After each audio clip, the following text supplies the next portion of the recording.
केंद्र और हरियाणा की स्कीम आयुष्मान चिरायु योजना, आयुष्मान जो कार्ड जो 5 लाख का निशुल्क प्रति वर्ष इलाज गरीब फैमिलीज को देने की बात कही थी प्रधानमंत्री नरेंद्र मोदी ने, उसको झटका दे दिया है इंडियन मेडिकल एसोसिएशन ने हरियाणा में, क्योंकि हरियाणा में 300 करोड़ से ऊपर निजी अस्पतालों के बिल हो चुके हैं जिनका भुगतान हरियाणा सरकार ने नहीं किया है।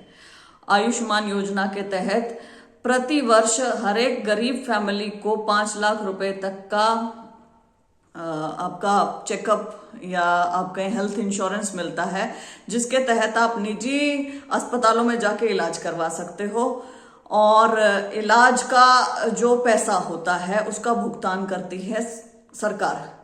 तो ये इलाज के जो पैसों का भुगतान सरकार को करना होता है वो मरीज के डिस्चार्ज होने के 15 दिन के अंदर अंदर करना होता है।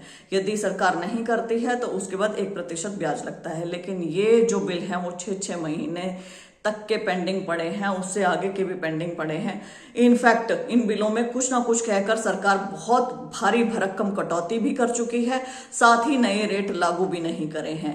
ऐसे में निजी अस्पताल जो आयुष्मान के साथ तकरीबन 1400 निजी अस्पताल बताए जा रहे हैं जो आयुष्मान योजना के साथ जुड़े हुए हैं हरियाणा में, उन सब ने आयुष्मान योजना के तहत मरीजों को देखने पर पाबंदी लगा दी है। वो नहीं करेंगे क्योंकि हरियाणा सरकार उनके बिलों का भुगतान नहीं कर रही है, जो कि सच बात भी है। 300 करोड़ रुपया बकाया है। वो जो डॉक्टर्स बैठे हैं वो फ्री में तो ऐसे इलाज नहीं करेंगे ना, वो निजी अस्पतालों के डॉक्टर्स हैं। और यदि आपने कोई योजना चलाई है तो उसका उत्तरदायित्व भी तो ले सरकार, उसकी जिम्मेदारी भी तो ले सरकार कि सरकार ने योजना चलाई है उनके ऊपर थोप दिए क्या आपने प्राइवेट डॉक्टर्स या उन अस्पतालों के ऊपर। आपने जब कहा है कि आप पैसों का भुगतान करेंगे तो करते क्यों नहीं हैं? आप अपनी तनख्वाह तो टाइम पे निकाल लेते हैं, अपने भत्ते तो खूब भर लेते हैं, अपने लिए तो आप खुद सारी की सारी चीजें सुविधाएं सब कुछ रखते हैं। जब आपको देना होता है किसी योजना के तहत किसी को भी तो उसमें आप अपने हाथ खड़े कर लेते हो।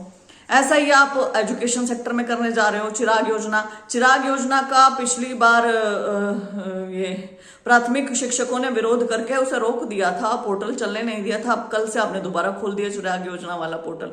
आप हर एक चीज को निजीकरण की तरफ लेके तो जा रहे हैं, चाहे वो शिक्षा हो, चाहे वो स्वास्थ्य हो, मूलभूत सुविधाएं आप लेकर जा रहे हो निजीकरण की तरफ। लेकिन आप कितने गंभीर हो खुद। हालांकि मैं इस चीज का विरोध करती हूं सरासर कि शिक्षा और स्वास्थ्य ऐसी चीजें हैं जो निशुल्क होनी चाहिए और हर एक प्रत्येक व्यक्ति के लिए, चाहे वो राजा हो रंक हो, बराबर होनी चाहिए। आप प्राइवेट में करवा रहे हो तो प्राइवेट वालों का भुगतान भी तो करो। जब कहा है कि पैसे देंगे तो दो भी तो सही। क्यों आप हर एक वर्ग का, चाहे वो सरकारी हो, चाहे वो निजी हो, चाहे वो कुछ भी, उसका शोषण करने पे तुले हुए हो? गलत बात है ये।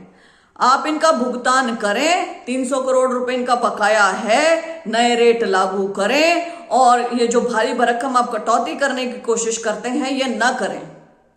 1400 अस्पताल आपके पैनल पर हैं, उनका ध्यान दें, नहीं तो आगे से वे भी आपसे दूर होते चले जाएंगे, ऐसी योजनाओं के हिस्सा नहीं बनेंगे। तो ये सरकार आप गलती न करें, आप शोषण न करें निजी अस्पतालों का और डॉक्टरों का, आप भुगतान करें उनका। मैं इंडियन मेडिकल एसोसिएशन के इस फैसले के साथ हूं। बिल्कुल, जब गवर्नमेंट ने कुछ डिसाइड किया है तो उन्हें करना चाहिए, और यदि वो नहीं कर रही है, आपने उनके खिलाफ स्टैंड लिया है तो बहुत अच्छा लिया है। I am with you. Thank you very much.